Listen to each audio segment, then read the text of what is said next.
Thank you all. How's your meal up there? Good, 2 thumbs up. As mentioned earlier, this is the 7th class to be inducted into the Central Montcalm Athletics Hall of Fame. Going forward, I'm not going to repeat all that part. It's just going to be Hall of Fame, okay? We began with our first group in 2019 and missed 1 year due to COVID. With tonight's class, the overall inductee numbers look like this. To date, we will have inducted 29 individuals, and depending on how you look at tonight, either 10 or 11 teams. I'm counting tonight as this one large team, 68, 69 combined, so it'll be 10 teams total. Will all past inductees please stand up right now to be recognized? I don't know, come on, full bellies.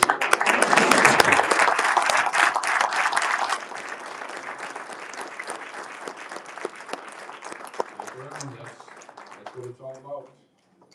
The full list of the inductees from the past can be found in your program. And you can also find it at the Central Montcalm High School website. And that address is also on a page in your program. And there is a monitor, for those of you who don't know, outside the entry doors, the high school gym, down the hall. All that information is there as well. As we move forward, you'll notice some of tonight's inductees do not receive medals. That's because they have received a medal in the past, either for individual accomplishments or smaller group accomplishments. Just wanted to point that out so you don't think anybody's getting slighted. So tonight, as you all well know, we are honoring the 1968 and 1969 boys track teams. Before we begin, I want to share a few events that were going on in the world during these years, just to give you an idea how significant those years were, not only in U.S. but world history. So we go to 1968. The #1 song that year, Hey Jude, by the Beatles, right? The #1 movie that year was Funny Girl, starring... Very good, I had to look that one up. Some other events from the year. April 14th that year. Anybody? Martin Luther King was assassinated. June 5th, just a few weeks later, Robert Kennedy was assassinated. So not a great time going on in the U.S. right then. September 24th was the first ever episode of 60 Minutes on CBS, and they're still going strong. And October 16th, during the Olympic Games in Mexico City, some of you have seen these pictures, read the articles, Tommy Smith and John Carlos, U.S. athletes, give the Black Power sign at the Olympics. And a few days later, Dick Fosbury, some of you will know, Fosbury flop. Right, Fosbury flop. Dick Fosbury flopped his way to the high jump gold with a jump of, anybody care to take a guess? 7-1. Yes, 7 foot 4 1/4. It's pretty amazing. Oh, and of course the Detroit Tigers won the World Series that year. 1969, the #1 song was Sugar by the Archies, very good. You had to look that one up too. #1 movie for the year was Butch Cassidy and the Sundance Kid. Robert Redford, yep, and Paul Newman, right? January 12th, Joe Namath not only guaranteed, but led his New York Jets to a victory over the Baltimore Colts in Super Bowl number 3. Very good. Yep. March 1st, Mickey Mantle, New York Yankee great, retired from baseball. July 20th, anybody remember July 20th, 1969, what happened? There was a lunar landing, Apollo 11 lands on the moon, and Neil Armstrong took a little walk. A month and a half later, not even a month and a half, a couple weeks later, the Manson family murders. Yeah, not a good time. A week after that, there was a small little music festival in upstate New York, Woodstock. You may have heard of that. And a couple of my favorites here. September 26th was the premiere of The Brady Bunch. Martian. And November 10th, Sesame Street premiered. Now, over the same period of time, 68 and 69, and the years surrounding that, many in America were dealing with the events of the Vietnam War, both at home and abroad. Something to keep in mind.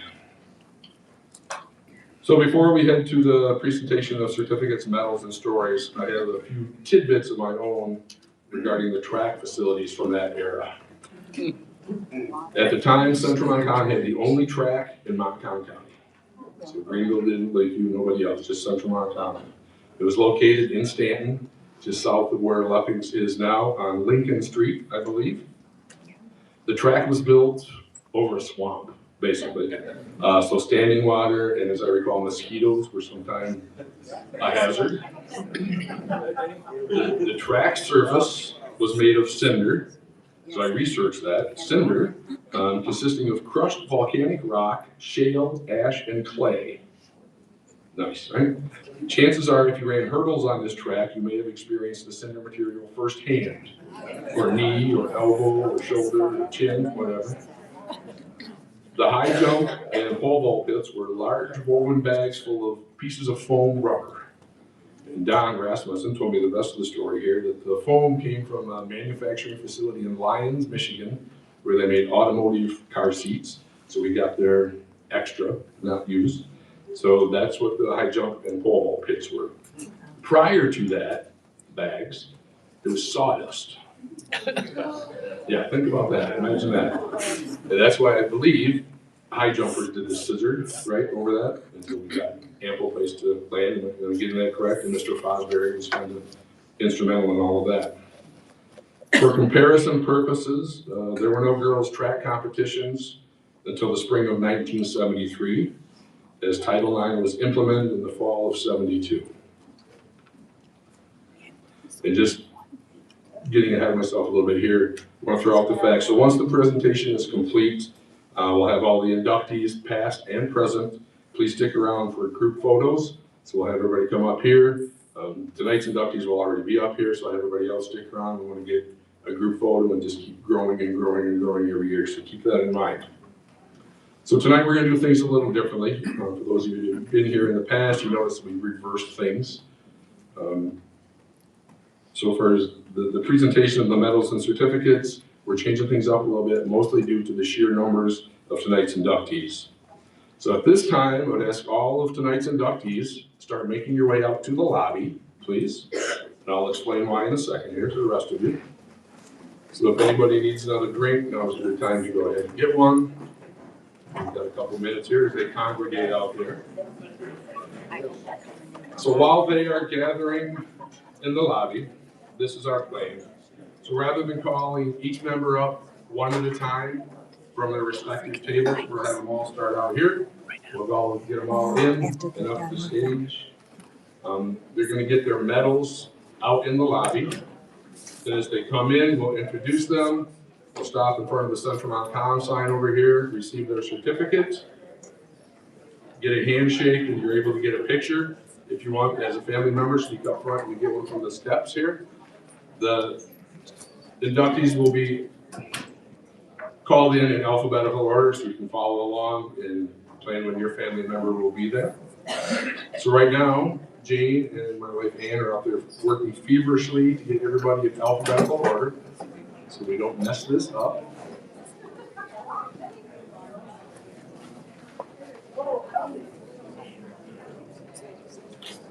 So as we get everybody in, get them all seated here, we'll call Mike Emery up again, and he's going to start another part of the program, one of the speakers, and do a little more history on the track team and the inductees. So Mike, if you would please come on up.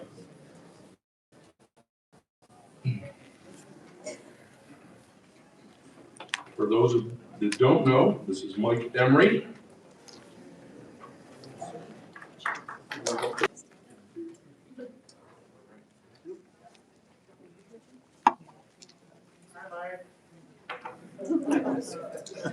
Just introducing him. That's all I'm doing.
I apologize for the delay on paper. This is a great idea.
First up is Tom Barnwell.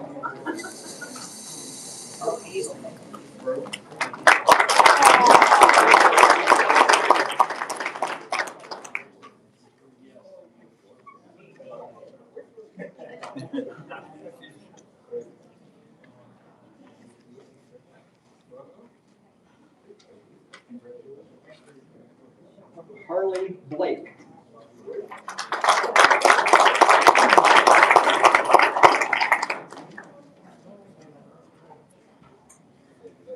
Charlie Brayman.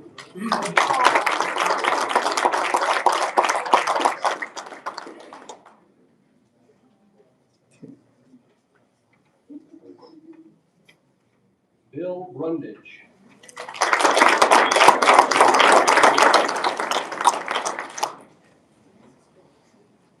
Bob Collier.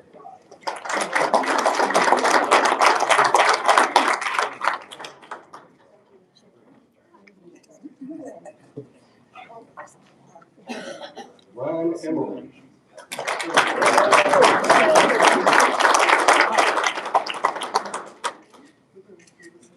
Steve Gavitt.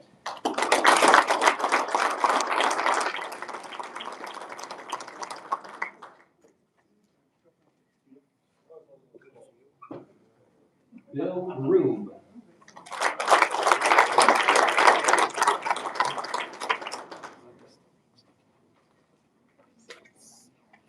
Roger Hanson.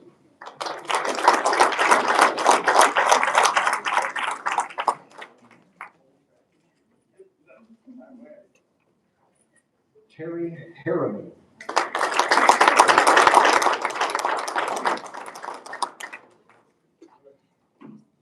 Greg King.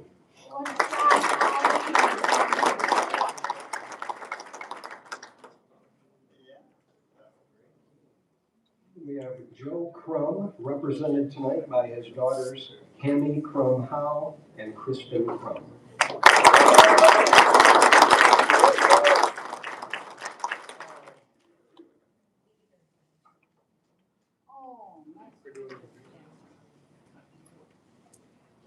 We have Steve Lacey, represented tonight by his son, Garrett Lacey.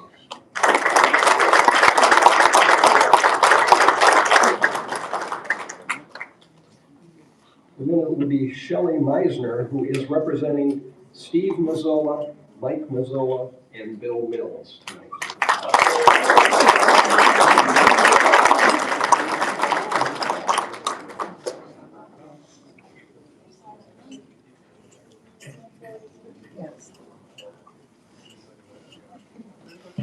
And then we have Ed Olson, represented by his daughter Kelly Chellinger.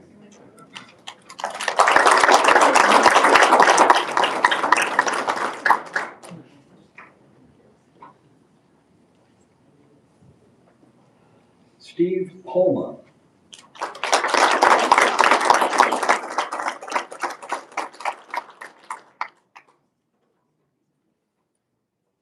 Coach Don Rasmussen.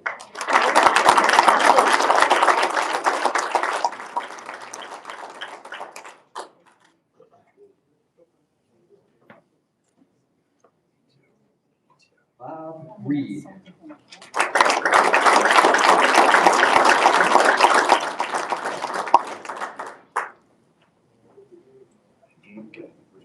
Joe Reed.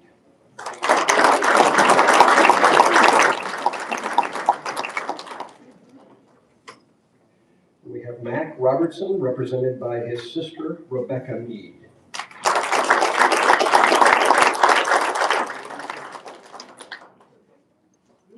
We have Coach Tom Sanders, tonight represented by his daughter, Henrietta DeBrule.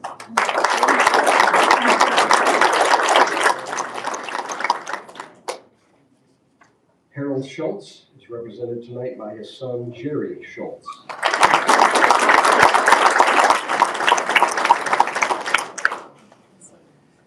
Jim Smith.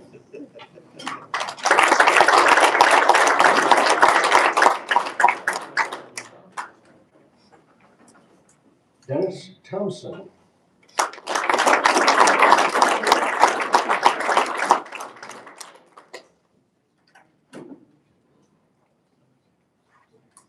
Phil Waldron.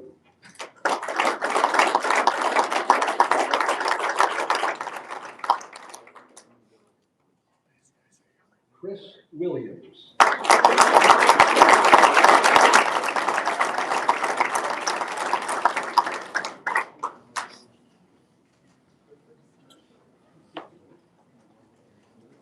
Good. So those are the attendees tonight.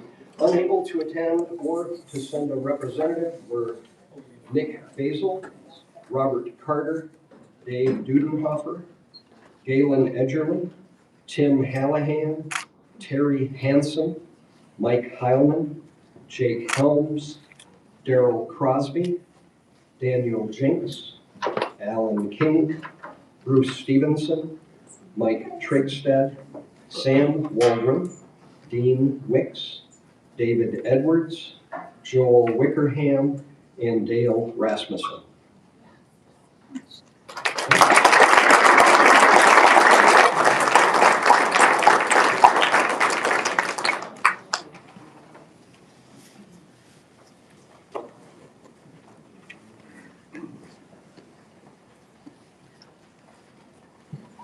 So if you would, please, while everybody's up here, please help me welcome again the 1968, 1969 inductees from the boys track team.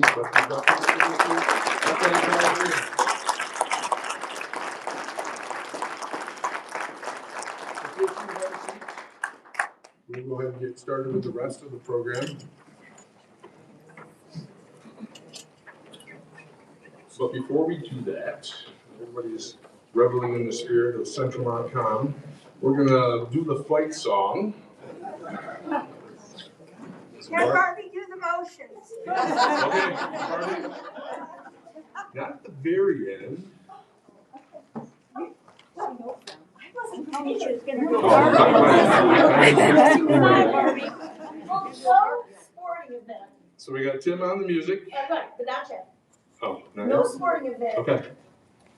can happen without the school song, right? Right. And I saw pictures of you, many of you, singing that school song, so I think you know the words. So I know a lot of those. And it's in your program, if you don't help us. And I got some cheerleaders, Shelley, you can help me on that. Shelley, Shelley, go ahead. I got cheerleaders.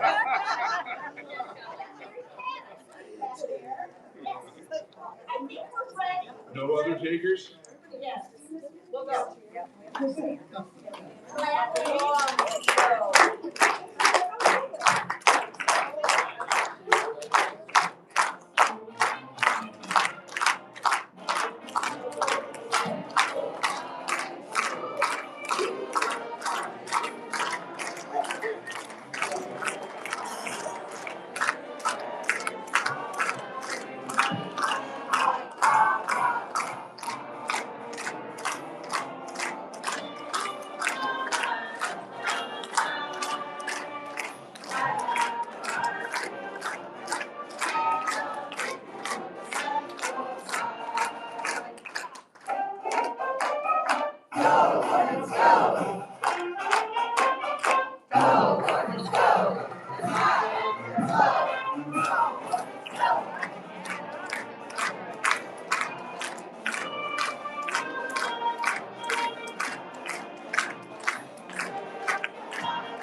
sit down. Come back, please. This is where you get to take over and run your portion. Is that the plan? I think, well, I can. You have your itinerary. Yeah, I think we were just gonna go right into Dave Anderson. That's No, that's you. Steve Gavitt would like to say a few words. Mr. Gavitt? Oh, all right. Steve Gafford. Yay!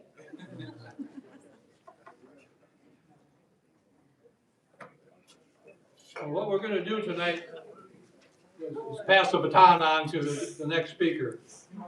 So I just told Bill, try not to drop it. Real quick, I wanna run some things that they didn't talk about. Back in 68, 69, you could buy a new car for $2,000. Yeah. Oh, yeah. You could buy gas for 32 cents a gallon, go to Ralphie's or Russell's, get gas, go to Crystal, go to the Palladium, the movie or the roller rink, take a date if you like, go to Lonnie's afterwards, go home, all for $10. So that's where we were back in 68 and 69. As far as the track team, when you get old like me, you have to read stuff. 1965, the biggest junior high track meet in the area was the Optimus track meet in Greenville. There were teams from Ionia, St. John's, Chesaning, Lansing, Waverly, Greenville, Belding, Fulton, and two small schools, Stanton and Sheridan. Ionia won the meet, but if we had competed as one school, Central Montcalm, which we were, we would have tied for the championship. Little did we know at the time, but that was a forecast of things to come. In the summer of 63, 64, Central Montcalm Public Schools opened for classes. It was a combination of Stanton, Sheridan school districts, which included not only people from Stanton and Sheridan, but outlying areas like Sydney, Fenwick, parts of Crystal, Interkin, and all the rural areas around. A true consolidation. The small schools have been struggling athletically for several years individually, but soon to come was a baseball champion in 65, football championship in 66, baseball again in 67, basketball in 67, 68, and finally allowed girls to get some overdue recognition as they won the basketball championship nearly every year, the only sport which they were allowed to participate.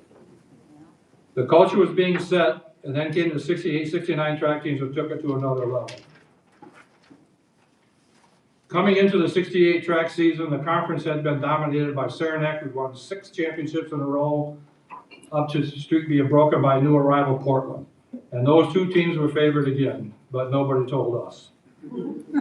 We had 2 new coaches, Don Rasmussen, a former standout athlete at Stanton, and Tom Sanders, affectionately known as Colonel.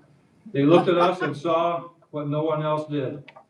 The 68 team swept through the season undefeated, won the TCAA conference meet, led the conference to a convincing win over our rivals from the Nuevo Conference. That meet was made up of the top 3 finishers of all events and of the respective conference meets. The die was cast, and the 1969 team was bringing back a nucleus of a team with one big difference. We were now the favorites. So Coach Rasmussen made a risky move that season. The biggest early season meet in the state was an indoor meet at Michigan State's Jensen Fieldhouse called the Spartan Invitational Relays, a meet which you had to be invited to. Don lobbied hard to get us invited because the committee had never heard of us and didn't think we could compete with the other more established schools. They finally grudgingly agreed to let our 880 and mile relay teams participate. We went down there that day and easily won both events. Wow.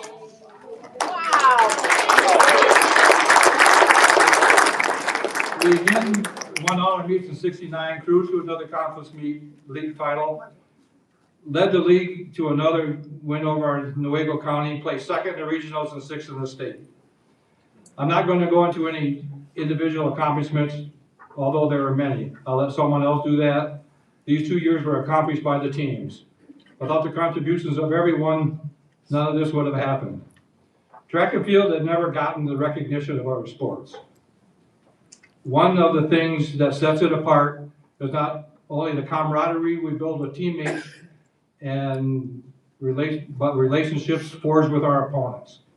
For these years, until Fulton built a track, we had the only track in the conference, so all meets were held at Stanton. Having all the athletes and schools at the same place at the same time, and combine that with the teams we took to Newaygo meets, helped us not only build some intense rivalries, but some lasting friendships. No other sport offers that atmosphere. So in closing, I'd like to thank I'd like to speak for every member of the track team in saying what an honor it is this induction is, and what it means to each and every one of us. We were at the end of the preceding eras and the beginning of the new ones to come. Much like today, we lived in confusing times for different reasons. We were young, and with the threat of Vietnam and other things going on, we didn't know exactly what our futures held.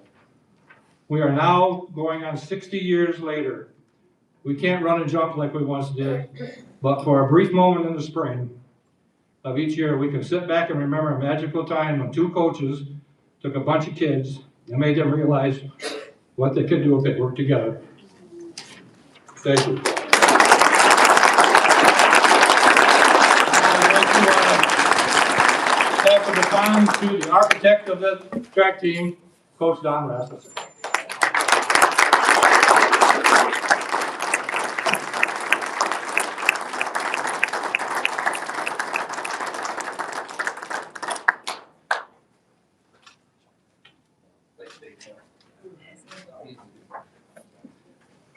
Not as agile as I once was.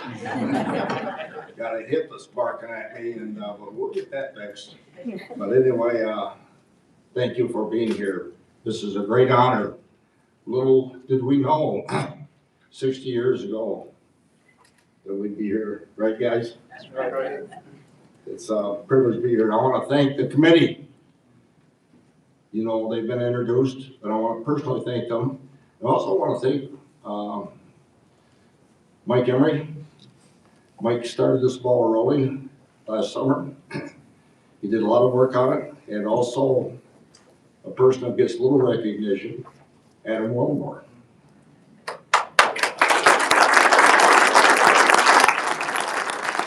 Adam has done countless hours of research through the daily news and other media, gathering information about our team, making it available, publishing it. And thank you, Adam. I don't know where you are.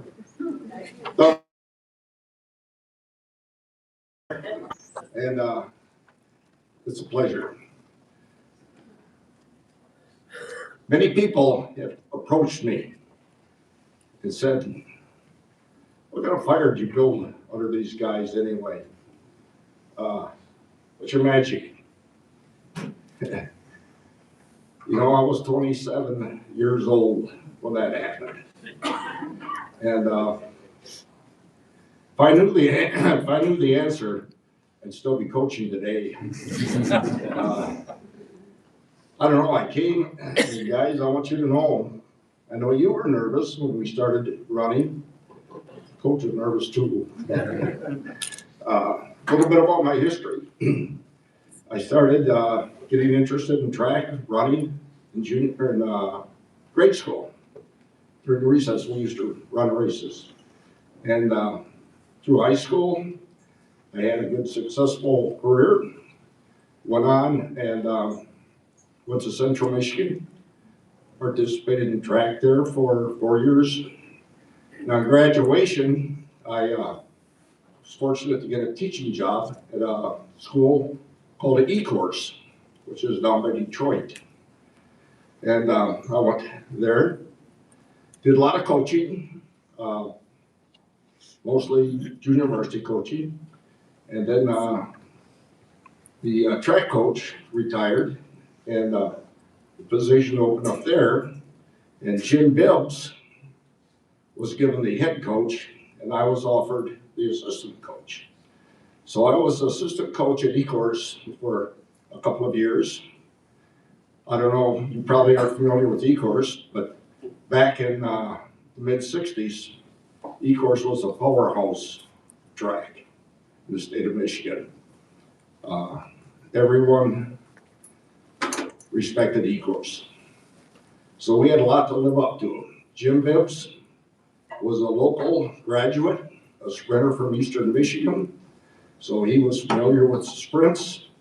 I had run at Central Michigan, middle distance and distance.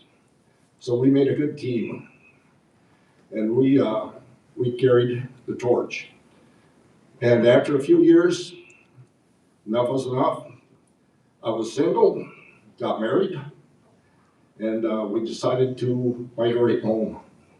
So I came back to Central Montcalm and was offered a teaching job, coaching job, and coached a lot of JV coaches, sports, and was offered the head track coach. And guys, let me tell you something.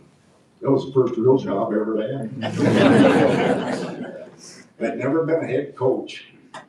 And you think you were nervous that first meet? I was too.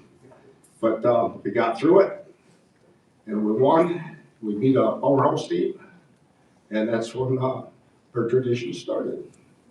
And it went on, and we have a lot of stories to tell, and I could be here for a long time, and but I don't want to bore you, but I will tell one story, and that's at the end of every meet, we try to make our practices interesting, and they were organized and for a purpose, but we also try to have fun. And we had what we call a corn cob relay and a few things like that. But one of the things we did at the end of every meet, the last event was the mile relay. And that was our favorite, my favorite. And at that time, we were only allowed to run so many events. And for anyone, we had a policy. Anyone that could run an event that hadn't run yet had to get 4 guys together and run a mile relay. So we would sometimes put 5, 6 mile relay teams on a track with our number one team. No one beat our number one team. Most of them are here tonight. But here we are, we're ready to start the mile relay, and I don't know who was running that night. No one that made any difference really. And Harold Schultz came up to me. Coach, Harold Schultz was a shot putter. We got a shot putters relay team. We'd like to enter, but we only had 3. It was Harold Schultz, Bob Mills, and Joe Crum. And they says, we need a 4th guy. I says, I'll get you one. So I went over, and Sammy Waldron was the first one I saw. And I said, Sammy, shot putters need a 4th guy in the mile relay team. How about you filling in for him, and we'll find something to take your place on the regular mile relay. Sure, coach. So Sammy was the anchor on shot putters mile relay team. And let me tell you, I never saw 3 shot putters run so fast for so long in one life. Knowing that Sammy was going to bring the baton home. And they didn't win, of course, but they showed well. They did okay. And that's how much fun we had. And I think the guys, hardly a day goes by that I don't think about something from our track teams and you guys individually. I want you to know that you have been and always will be my heroes.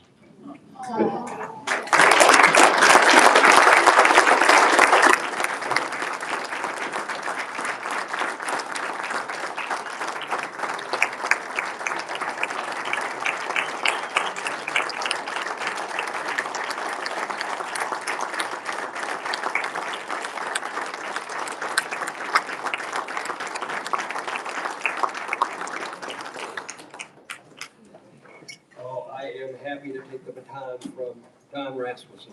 Very nice. So my name is Mike Emery. I'm proud to say I nominated these teams. And actually, I looked up to these guys as a kid. And during the nomination process, it was a pleasure getting to know some of them. I am very thankful for that. The nice thing about the many events in track and field is that student athletes with many different capabilities and skills come together to help the team. Some contribute with speed, strength, some with endurance and determination. Others offer leadership, guidance, or encouragement. Everyone contributes towards making this great team. So as I talk about achievements tonight, and that is my topic, is the achievements, you will see examples of all the parts that work together to make these 68, 69 track teams the great teams that they were. So athletes, coaches, representatives, as I mention your name, stand and be recognized. Okay? Every time I say your name, stand up. Again, that goes for coaches and representatives as well. Now you can sit again as I move to the next event. If it's a relay, stay standing until all members of your relay team have been named. Okay, all of you are going to be recognized. Some of you are going to get quite a bit of exercise tonight, standing and sitting. Okay. To the audience, hold your applause till the right moments. They're going to zip through a lot of things. There are a lot of accomplishments. So before we dig into specific track performances, let's go into just some general information. You can't have a successful team without good coaching. You know, we've already heard this, but head coach Don Rasmussen typically worked with middle distance and longer distance runners. Coach Tom Sanders typically worked with sprinters and those competing in field events. Now, both these coaches helped turn out league champions and record-setting performances. We're thankful for that. Managers in track are critical. We have to give credit to Nick Basil, Terry Hansen in 1968, Mike Trigstad and Mac Robertson in 1969.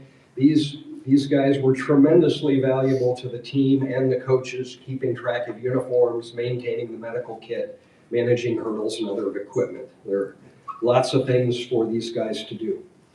Several athletes competed in both baseball and track to improve the school's chances to win the all sports trophy, which was a big, big thing back then. So these 12 baseball athletes significantly strengthened the track team as well. Okay, you ready?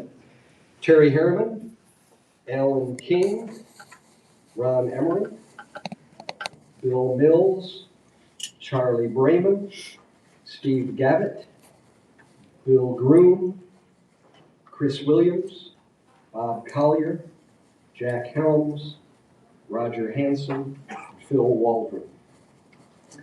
Very good. All right. Coach Tom Turnbull, a man I respect greatly, officially started cross country at CM in the fall of 1966, then a 2-mile distance. This greatly helped develop our distance runners. Okay? Terry Harriman, Tim Hallahan, Ron Emery, Dean Wicks, Daniel Jenks, Steve Palma, Galen Edgerly, Bob Carter, Joe Reed, Bob Reed, Bruce Stevenson, Dave Dudenhofer, Harley Blake, Steve Lacey. I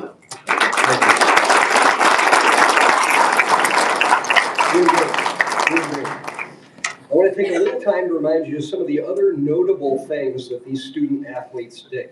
It wasn't all about sports. For some of them, maybe it was, because Bill Mills, for example, competed in football and basketball, the normal seasons, but then in the spring season, he competed in baseball, track, and golf, all at the same time. In the spring, there could not have been any time to practice, but just enough time to go to games and to meets. David Edwards only ran track his freshman year in '69. His passion was football, which he played all 4 years. His senior year, 71-72, they were league champs. David was the nose guard, playing in front of the opponent's center, where he recovered an amazing number of fumbles. You guys remember this? Teammates nicknamed him Kamikaze because he was fearless. Not here tonight, unfortunately, or representative. Bill Groom only ran track his junior year in '69, but competed in football and baseball all 4 years. Bill, yeah, thank you. Jim Smith ran track all 4 years, and his other 4-year focus was basketball. Jim? Bob Collier played football all 4 years, and in the spring ran track and played baseball all 4 years. In addition to running track, Mike Mazzola was also the quarterback of the football team. Shelley, you're getting a lot of exercise. Harold Schultz was a good pool player. I found this interesting, represented by his son Jerry. At that time, Minnesota Fats was one of the best professional pool players, and to his classmates, Harold soon became known as Sidney Fats. Eventually, he was just Sid. Okay. Now, 10 years later, he worked for the school, and I got to know him. We called him Schultzy. Anyone else remember these nicknames? Sid? Schultzy? Anybody Schultzy's? Yeah, you betcha. Good man. In recent years, Joe Crum coached shot put and discus for our outstanding CM track teams. Joe has also been a coach for these exciting football teams that we've enjoyed lately. It's been a lot of fun there. Steve Lacey coached cross country and track for several years at Carson City Crystal Schools and more recently at Central Montcalm. His Pavo Nurmi training methods contributed greatly to the success of our CM distance runners. Deserves a lot of credit for that. Steve Palma and Steve Lacey, you can stay standing here, were CM's fastest cross-country runners when the distance was 2 or 2.5 miles prior to 1972. Had they run the 3-mile or 5K distances that is used today, after 55 years, both would still be included in Central Montcalm's top 10 list of fastest cross-country runners.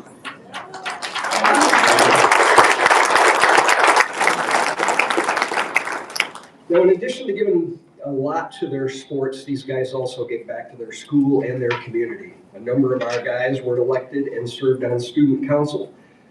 Tim Hallahan, Steve Gavitt, Chris Williams, Dave Dudenhofer, Harley Blake, Bob Reed, Joe Reed, Greg King, and Jack Helms all served on student council. Thank you for your service. A few of our athletes served as class officers as well. Tim Hallahan, not here tonight, served as class president. Chris Williams, vice president.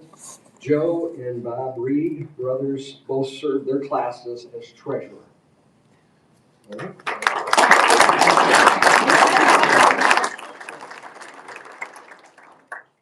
American Legion Boys State attendance was awarded to Chris Williams, Harley Blake, Steve Palma, and Mike Trigstad. Thank you, John. And the Faculty Council awarded National Honor Society to Dave Dudenhofer, Ron Emery, Tim Hallahan, Mike Trigstad, Harley Blake, and Steve Palma.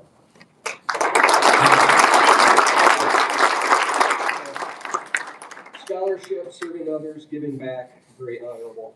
You know, not just that. So the reason we're all here, let's now get into track performances. Let's start with the 68 team. You already heard they were a perfect 7-0, undefeated in head-to-head and elite meet competitions. This team broke 4 school records in the 440. Sam Waldron got a record. Sam's traveling, couldn't be here tonight. In the mile, it was Ron Emery, and hold your applause, we'll get it a little later. In the 880 relay, it was Chris Williams, Tom Barnwell, Alan King, and Steve Gavitt combined in that 880 relay. In the mile relay was Ron Emery, Dennis Thompson, Bill Brundage, and Sam Waldron. They were all a part of breaking school records that year. Now, there were 4 events, thank you guys, 4 events where we had individual league champions. In the 440, Sam Waldron, 880, Bill Brundage, mile, Ron Emery, mile relay. These same 3 guys stay standing, teamed up with Dennis Thompson to win the mile relay. All right. athletes who finished top 3 in the league: shot put, Bill Mills; high jump, Daniel Jenks; 220, Chris Williams; low hurdle, Steve Gavitt. And now all those league champs and those finishing top 3 in the league, all of you stand again, if you would. I won't call all your names again. The league champs that I just called a moment ago, is that gonna work? Sam Waldron, Ron Emery, Chris Williams, Tom Barnwell, Alan King, Steve Gavitt. Yeah. Dennis Thompson, Bill Brundage, Sam Waldron, good. Yeah, so if you finish top 3 in the league, either we're a champ or a top 3, stay standing. You were one of the best athletes in the Tri-Central Athletic Association, and you earned the right to compete in an interleague meet with the best athletes of Newaygo County Athletic Association. So each of these athletes finished top in our league. We dominated Newaygo County, and they all finished about in the same positions against Newaygo County. So an impressive performance there as well. All right, thank you.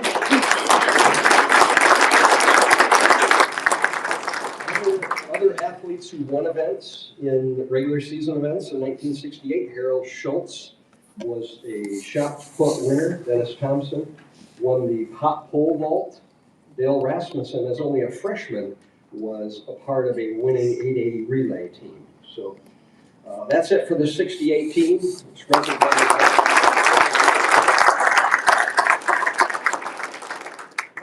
Let's move to the 69 team. This team was also a perfect 7-0, undefeated in head-to-head and league meet competitions. So you realize what this means. Head coach Don Rasmussen, working with Coach Tom Sanders, was undefeated in his first 2 years of coaching track at Central Montcalm.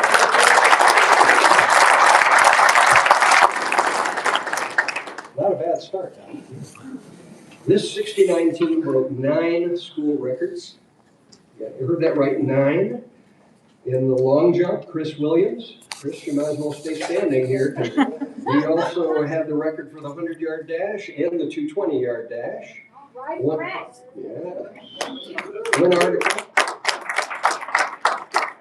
One newspaper article referred to him as a record-breaking machine. In the 440, Sam Waldron broke his own record from the year before. In the 880, Bill Brundage set a new record. In the mile, it's Steve Palma, and Steve also got the record for the 2 mile. I don't think you ran the 2 mile that many times, but when you did, you got the record. So go ahead and stand, Steve.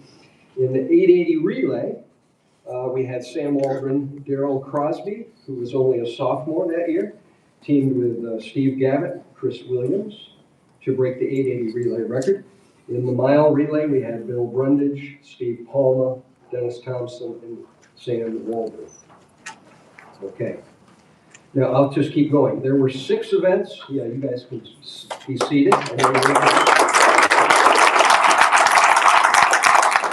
6 events where we had individual league champions. You guys must have just taken for granted how many league champions, how many times you just won these events. But long jump, Chris Williams, 440, Sam Waldron, 880, Bill Brundage. And Bill won, he was the league champion all 4 years, even as a freshman. So I think that little extra right there. Steve Palma, they must have let you run the 2 mile in the league meet because you won that one. 880 relay, Sam Waldron, sophomore Dale Crosby, Steve Gavitt, Chris Williams. Mile relay, we had Dennis Thompson, Jack Helms as only a sophomore, and Steve Mazzola, only a sophomore, and Bill Brundage teamed up in that mile relay league champs. Other event winners during the 69 regular season meets: shot put, Joe Crum; pole vault and high jump, Daniel Jenks was a winner. Dennis Thompson was also a winner in the pole vault a few times. High hurdles, we had freshman Joel Wickerham. Really wanted to meet Joel tonight, but he couldn't make it up from North Carolina with all this weather we're having. In the 880, Jack Helms, mile, Steve Mazzola, 2 mile. Steve Lacey, as only a freshman, won a 2 mile event. Mile relay, we had Coach mixing it up a little bit. We had the normal Dennis Thompson and Bill Brundage, but he teamed them up and won with Greg King and a couple of different times with sophomore Steve Mazzola and also with Jack Helms. They won events. All right.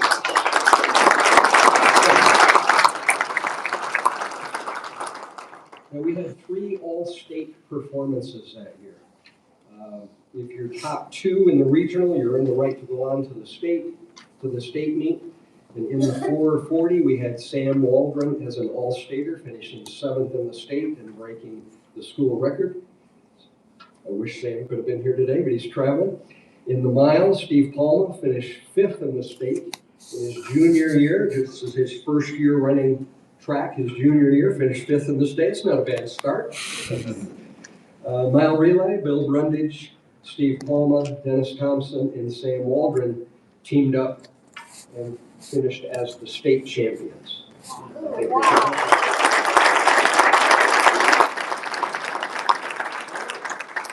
So that's it for the 69 team specifically, but there were talented underclassmen on this team. We referred to some of them already, but let's go through a few more of them. As you all know, there's a lot of advancement in size, strength, endurance, and speed that happens from age 14 through 17, age 17 or 18. Big difference there. That's why normally freshmen, sophomores don't challenge juniors and seniors for wins. Now, Ed Olson in the long jump, Joe Reed in the pole vault, Joel Wickerham in hurdles, and Steve Lacey in distance events were only freshmen on that 69 team. Newspaper articles show they regularly won their events as juniors and seniors just a few years later. So I wanted to make sure we pointed that out. All right, thank you. Now, Joel Wickerham occasionally won hurdle events even as a freshman. However, as a junior in 71, winning became the norm and he set a new high hurdles record. So if you're keeping track, that makes 10 records, school records set by members of this 1969 team. Okay? Kind of almost unbelievable they set all these records. I had somebody say, oh, it's just because the school was only 5 years old, right? And that would be a reasonable argument. I can see why he offered that up, but that would be absolutely wrong, as we're going to talk about a little bit here. We looked at the records 20 years later in 1989, and if you want to see that, it's actually displayed right here on the stand if you want to see those records 20 years later. 8 of the 10 records set by members of this team were still held 20 years later.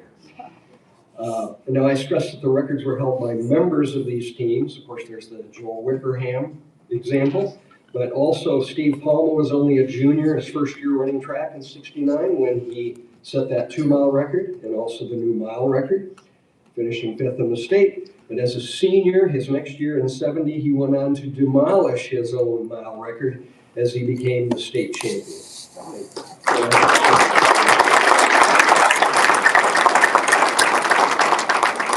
Now, in addition, Steve Mazzola, Darrell Crosby, and Dale Rasmussen were underclassmen in 69. But as seniors in 71, Jim Allen joined them in the 880 relay, and they broke that 69 team's record. Same year in 71, Steve Mazzola, good job, broke Chris Williams' 220 record by a 1/10 of a second. Good for Steve. Sorry about that, Chris. 9 records set in 69, a 1/10 a couple of years later. The younger guys from the 69 team rebroke 3 records within the next couple of years of that great 69 season. So let's talk about, thank you. Let's talk about how long did these records last. We have documents. We actually have incomplete records here, but we have documents showing the records in 89 and the records in 2020. But we don't have anything in between. So here's a little plea for help. If any of you have any documents or knowledge of the records set between 1989 and 2020, okay, if you know anything, speak up to either me, Adam Wilmore, Jane Hemingway. Get us some of that information. We're trying to complete some of this. But with the 1989 and 2020 documents that we have, we know for sure that Steve Mazzola's 220 record held at least 18 years, and it might have been 27 if we had the complete record, somewhere in that range. 71 teams, 880 relay record held at least 18 years also, but it could have been 39 years. Bill Brundage 880 record stood 20 to 30 years. Sam Waldron's 440 record was good for 20 to 39 years. Steve Palma's mile record held 29 years. We know when that one was broken, and nobody broke it before that guy. Chris Williams' 100-yard dash record lasted 38 years. But even then was only broken by 1/100th of a second. How about that? Joel Wickerham's high hurdles record lasted 40 years. Okay, so how about that person's argument? Were these records able to be set just because the school was only 5 years old? No, that is clearly not a valid argument. Were these strong, mature records? Absolutely. These were impressive, dominant performances, each record holding for years. All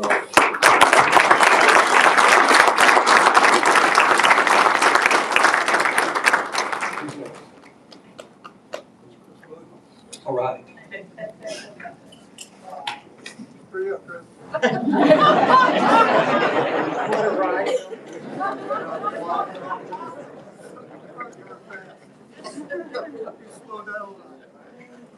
Thanks for the sympathy, Pete.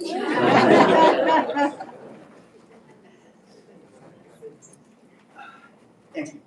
Thank you. From 94 to 96, I became a dad of high school kids. I want to start off because the reason I want to tell this is because back here in the back, there's a little spot on a hill where I could sit and watch a softball game on the right with my daughter playing and baseball game on the left with Casey playing, my son. And prior to that, when we were in school, we went to Sydney for baseball. We played track in Stanton, football in Sheridan, and then basketball out here. And the reason why I'm starting that off is because we started the project, and I got a list of names here, people that started this off, the process out back, the project, the complex. And Andy Ross and his dad, Kenny Ross, were two of the people that were there. And I want to just list a group of names here, quick, because I think it's very important. Greg Millard, Norm Weedmark, Bruce Hoople, Paul Story and Nancy, Jay Tans, Frank Rosengren, Donnie Ryan, Clarence and Harriet Olson, Tom Mall, Bill Simpson Sr., Brenda Doolittle Davis, Danny Deal and his wife. They were the ones that saw something in that field back there. When we went to school, it was pine trees. But somebody saw that they could make a complex back there. And if you haven't been out there in years, while you're here tonight, before you leave, I hope you make that trip back there to see what it is. My brother and I, we sat out way in the back and watched football games, and it's just an amazing view of what has been accomplished. And to go with that, it seems to me like this group of people that are putting the Hall of Fame together are right from that group. I had so much fun working with Barb and Jane and Mike and Adam. It was so important to them to get it right for our guys, for us guys and things that we did. We are teammates for sure, and but they took us along. They did, and made it happen. Mike nominated us. The committee voted us in, and we made the decision to put the two teams together, which I thought was a great thing to do because there were so many of us that did both. And Donnie, we talked about, I did not want to call you Donnie. I wanted to say Mr. Rasmussen or Coach. Coach Rasmussen took the sport, did a couple things. One thing he did was made an individual sport, which it was, into a team sport. And how much more fun we had winning. That's what he started putting our relay teams together, and just put the things together to make us win as a team. So he had a lot to do with that. Another thing that I gotta say, in 1969, we got a blue chipper coming in, and that is Steve Palma. He came in and just took us to new heights. I mean, he joined what we had for sure. We had a great nucleus, but Steve Palma joined in, and my little deal was I lived in Stanton, and I got a car, and I drove around, and I used to feel guilty. I'd go a couple blocks out of the way so I didn't have to see Steve Palmer running. A few of them are here. Tom Barnwell, Ron Emery, Terry Harriman, and Harold Schultz. Harold Schultz was a great teammate, and they were the leaders that first year when Coach Rasmussen and Coach Sanders were trying to get the ball rolling. They bought in and made it happen, and took a bunch of individuals and turned it into a team. And that was amazing accomplishment. And I looked up to the seniors for sure. We talked a little bit, and I think we're going to continue talking about it. But those guys, when they graduated in '68, they had to go to college, or they were looking to get drafted. I mean, it was happening. It was happening, and it did happen. And that's what that's what those guys face for sure. Everybody has something. I know it's different now, but that was quite a thing for us to be looking at. Now, I'm gonna invite a couple of people up here. Are you ready? Amy and her sister Kristen and Garrett Lacey. And I'm just gonna mention the 10 athletes that have left, that we've lost, that were on the team. So I'm gonna mention those now. Bill Mills, Ed Olson, Dave Edwards, Dan Morden, Galen Edgerly, Terry Hansen, Harold Schultz, Steve Lacey, Joe Crum, and Coach Tom Sanders. He had a huge impact on my life in one way. His daughter used to come and spend time at my house with my daughter. It was an awesome thing. She'd come after school, waiting for her dad when he got out of work, and she became a great friend of the family, for sure. Family, absolutely family. So I appreciate Coach for a lot of things, Coach Sanders, but his daughter and Jason too. We had a lot of fun. So I'm going to turn this over to these people. You want the baton, or you want me to hang on to this? All right. Thank you, guys.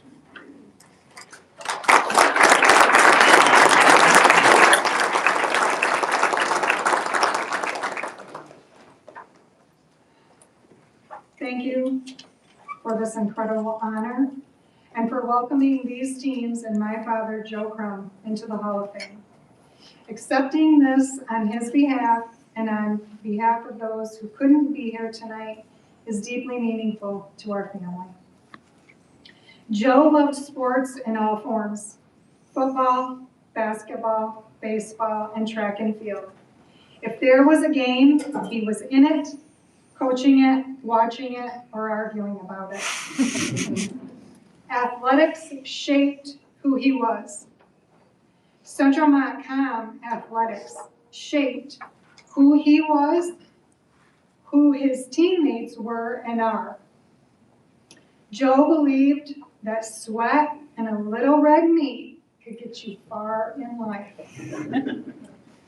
Sports taught him how to get back up and how to keep moving forward.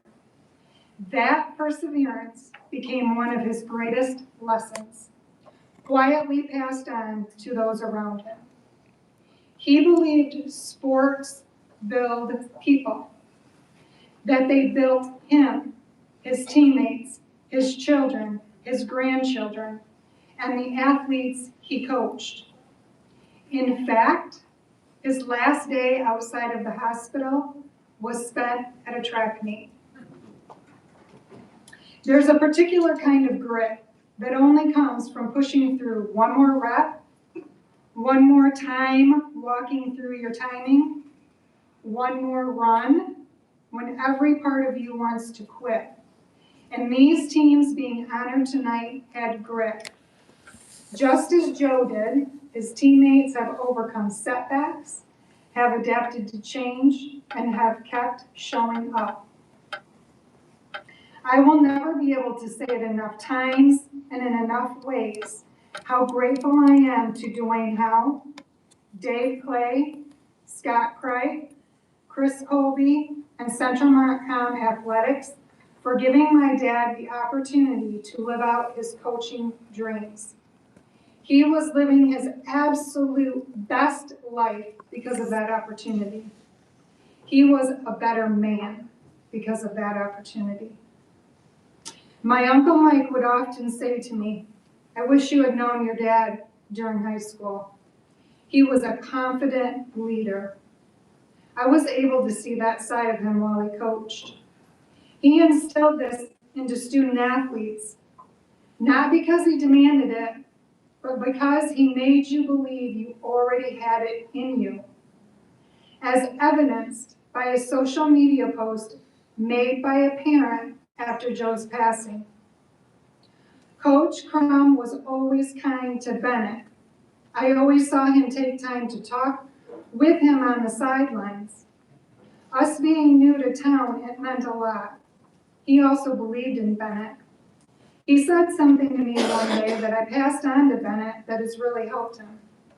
He said that Bennett just lacks confidence and he is too hard on himself. I remind Bennett of this all the time.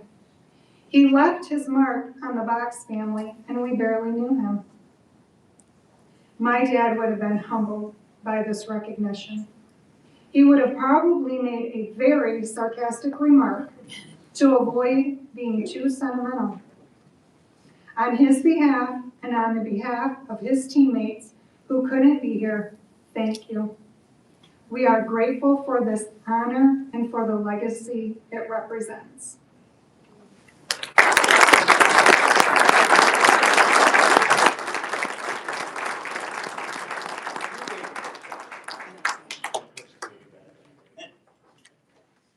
I should have gone first.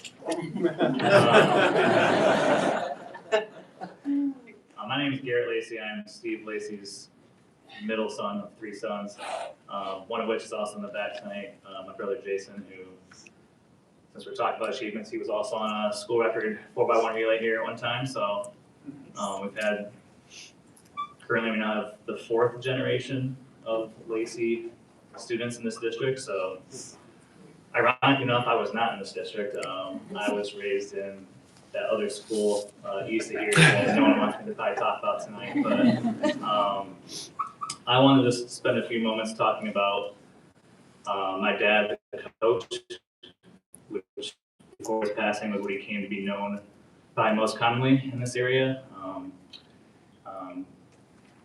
Whether that was rocket football practice and telling me if I didn't win the lap around the playing field that I wouldn't get to watch Monday Night Football. I didn't lose those races very often. But he actually coached at Carson City Crystal Schools for 20 years.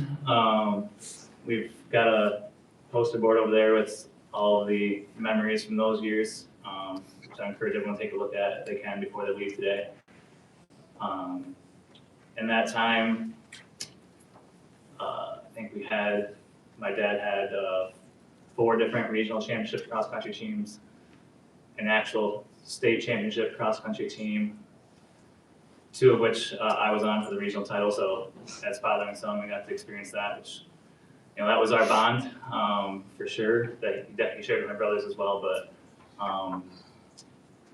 Coach Lacey was a title that I got to share with him for the last 13 years or so of his life. I also went on to coach, so I'm currently coaching at Northwood University in Midland, Michigan, NCAA Division II school. So I definitely was raised in the sport, but it started with my dad, and honestly, the inductees up here today, this jacket that I have on was one of the first memories I have of the sport of cross country and track and field. I saw these medals in this jacket, and as a probably 10-year-old kid at that time, that was enough motivation for me to get into the sport. I grew up on legends of Steve Palma, Especially going to Carson City Crystal. My dad defined him as the only man to ever beat Mike Burns.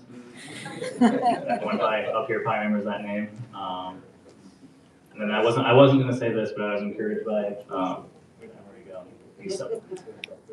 He told me to share this, so this isn't me boasting, but I managed to beat a couple of Mike Burns school records at Carson City Crystal, so Dad got the last laugh on that one, I guess. But yeah, he didn't get to win too many races because they were the same age and always had to race against him. So, but I think the important thing though about my dad, the coach, like I said, is 23 years of coaching, the first 20 of which he never took a paycheck for. There are many years he could have been the head coach at Carson City and he continued to turn the job down because he was never in it for that. He was always in it for the pure love of the sport, and greater than that for him was the love for the athletes that he coached, one of which joined our family. So my sister-in-law is also here tonight, who's second all-time in school history at Carson City also. My younger brother's wife, Caitlin. But I think that's the thing that I'll cherish with him or about him for the rest of my life is I am not like him in that regard. I need to be more like him, like in that sense. But yeah, 20 years, never took until he came here. He finally started getting paid by Central Montcalm. So, but the 3 years that he coached here, also both school record holders and on the men's and women's side, Kai and Gage Hoff when he was a part of coaching. Regional championships the last couple of years on the women's side, and then I at least one.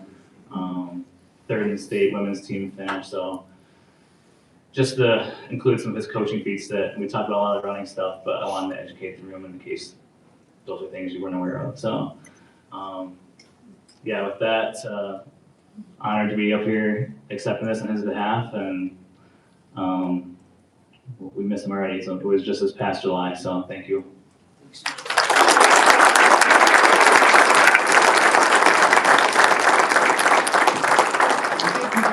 I think you guys will all agree with me. Garrett looks pretty good in green and white, doesn't he?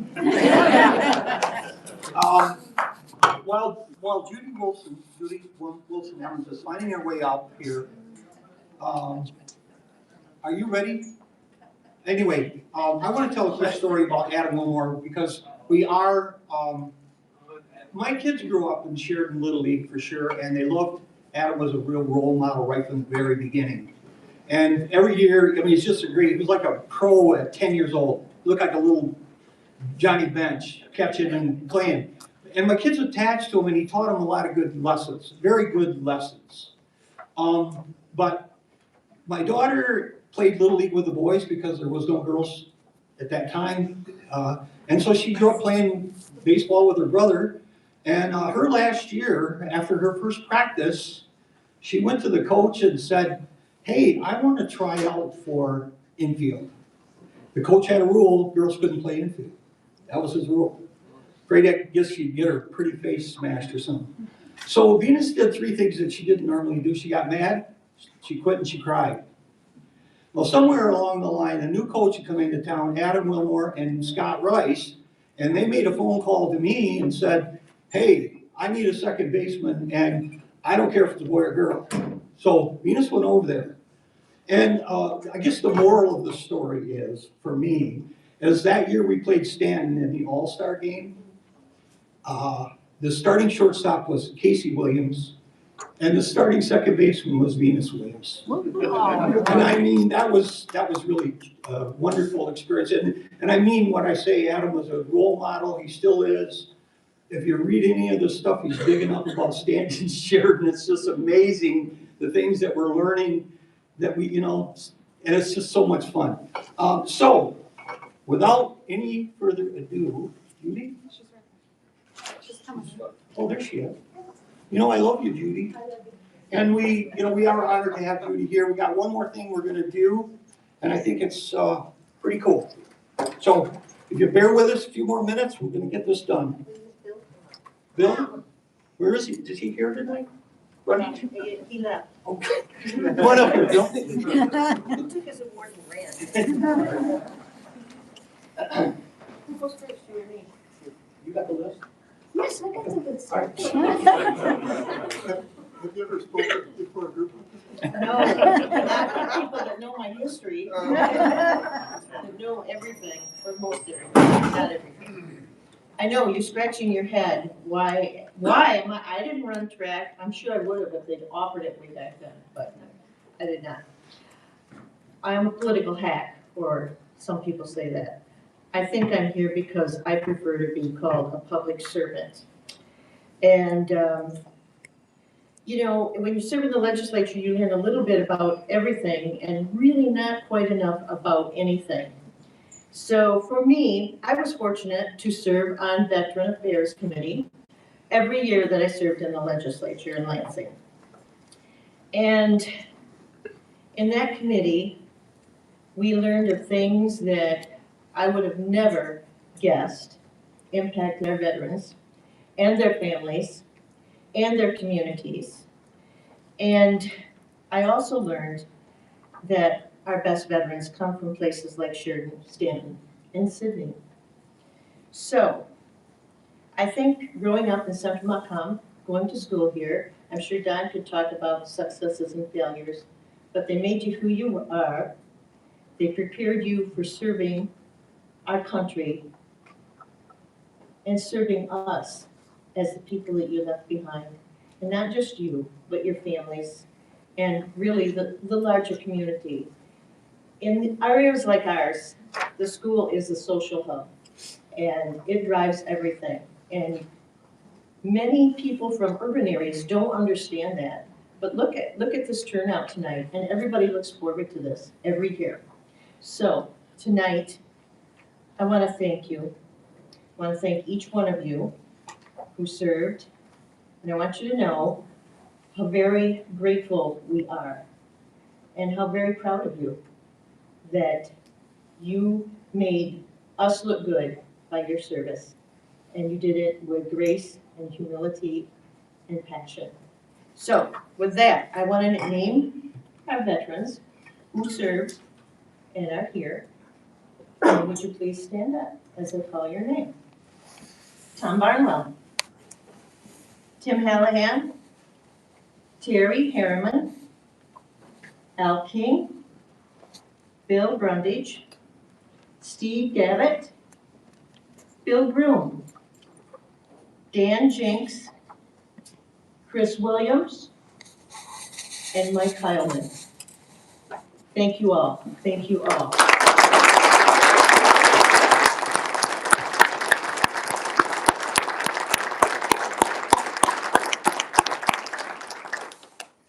Not done yet. No politician wants to get done too early. There are a couple groups that have organized in the last few years. And one is called Quilts of Valor, and the other is called Quilts of Honor. And tonight, we have a quilt to present to Bill Brundage.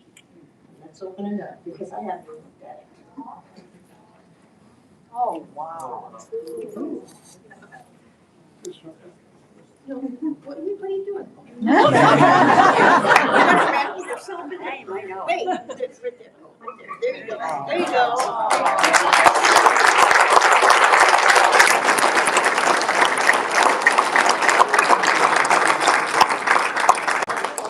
Oh, that's it. Okay. Yeah. There you go.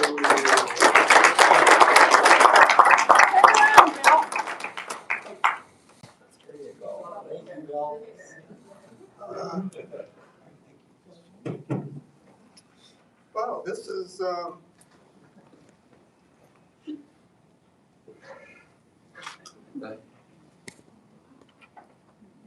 pretty cool. I thought my voice is, I thought I went through that voice change. Yeah, this is, thanks Judy. It's been really a pleasure listening to the stories tonight. This quilt is pretty meaningful, but it's kind of designed for, I guess, or intended for those that served in Vietnam, in country. And while I may have been in country, I think this quilt really is for all us veterans. And, it was in those days, in the 60s, when we were in the military, when we came back, we didn't really get the welcome or the thank you for your service that's so common today. And I know maybe I was in the country, but I know these guys didn't necessarily get the congratulations for your service or thank you for your service either. So I think this quilt is for all of us. I was also wanting to say, back in the 60s, there was a lot of unrest in our country at that time, a lot of division. And as I reflect back on that, I think maybe today the times might be even a little bit more difficult than they were then.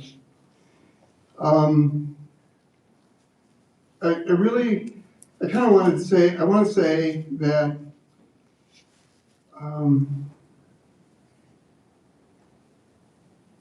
that I think as a nation, no matter, as a people, no matter what our political affiliation is, I think this time in our nation's history is a time that we can really be more respectful of one another. We can be more listening to one another. Doesn't matter what side or what your beliefs may be, but we all need to be heard. We all need to be respected and listened to. And so I think as, this was 60 years ago when we were doing the track and field thing, the country seems like we're kind of coming to a place where we really need to move forward and just show more respect. I don't have the answers, but I think respect can go a long ways. I want to thank the committee for bringing this group together. A lot of these fellows and folks I haven't seen in many, many years, and it's just been a real pleasure and a delight to reconnect. And one of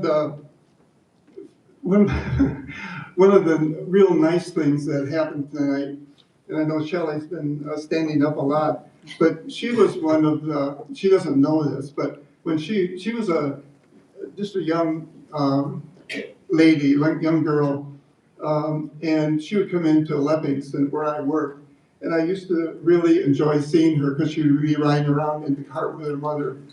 And so she actually had a lot, you were pretty important to me back then. I really enjoyed seeing you. Yeah.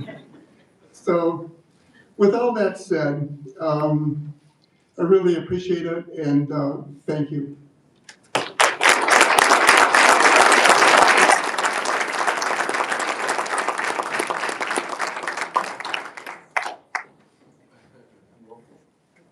Thank you, guys, ladies. Once again, the 1968 and 1969 boys track teams.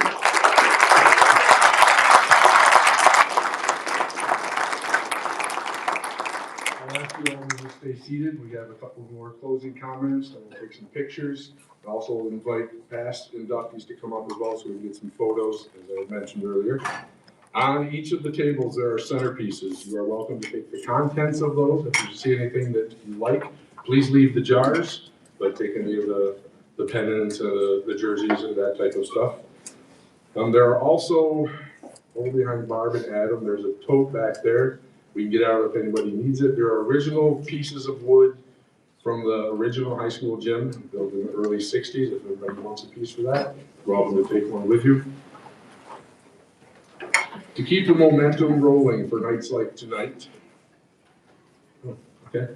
To keep momentum rolling, we need more nominations.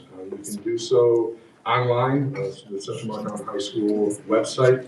Go to the athletics and the Hall of Fame. There's a nomination packet there. We would love to have more people to choose from. I look around the room and I can think of a few people in this room that need to be nominated and inducted, at least in my opinion. So if you can help us out and get that ball rolling, like Mike has done for so many, we would appreciate it. It also takes us money to run an event like this. Not good at asking for this, but if anybody cares to make a donation, we would gladly accept that. Meet with any of the committee members, we can help you out with that. Anybody else have any comments? We're good? All right. We'll invite you to stick around for the pictures. If you're not gonna stick around for that, please be careful out on the roads tonight, stay warm. Hopefully you had a good evening, and hope to see you again next year. Thank you all.